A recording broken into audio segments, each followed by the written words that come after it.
Hello, my name is Mahogany, and today I will be giving you an overview over the city of San Juan, Teotihuacan.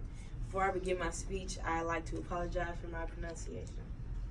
I chose this city because it was suggested to me by one of my classmates, and it seemed very interesting as well. In my speech today, I will first cover how far away from our current location and different ways of travel methods to get around San Juan. Second, I'll explain some background history on San Juan. Third, I will go over some of the landmarks there. Lastly, I will explain the current and usual weather there.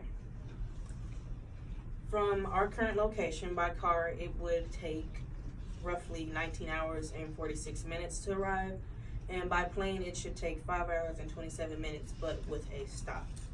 When you get to San Juan, you might want to go see some landmarks, and if you're not familiar with the area, you can travel by a bus or a shuttle.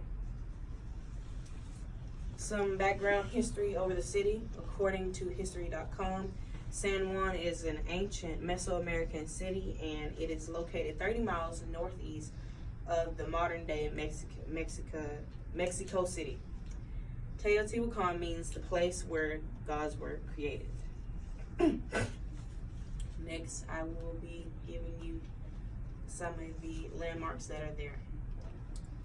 One landmark there is the Pyramid of the Sun. It is the largest building in San Juan, and is believed to have been built about 200 CE. A fun fact, according to history.com, the name wasn't given by the Teotihuacans themselves, but by the Aztecs, centuries after the temple was abandoned. Next, the second landmark is the Pyramid of the Moon, which is the second largest building, just slightly smaller than the Sun Temple. This pyramid is located near the Avenue of the Dead. The fun fact is the pyramid has approximately 248 steps. One of the last landmarks that I will be covering is the Temple of the Feathered Serpent. It is the third largest temple, and is also known as the Temple of Quetzalcoatl. Again, excuse me for my pronunciation. And he was an Aztec god. It gets its name from the feathered serpent deity that is there.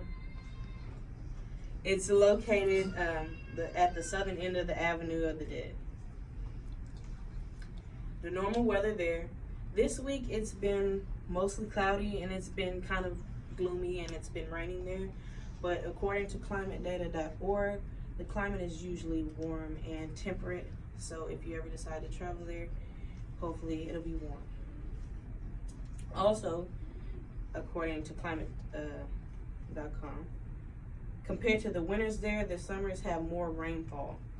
This year, May was their warmest month, and January was their coldest.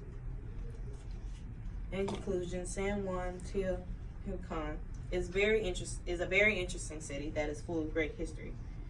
In this speech, I cover the distance and the travel methods.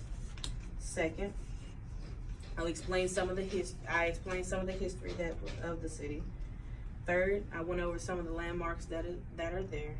And lastly, I explained the current weather and the usual weather that takes place there. Hopefully you enjoyed this speech.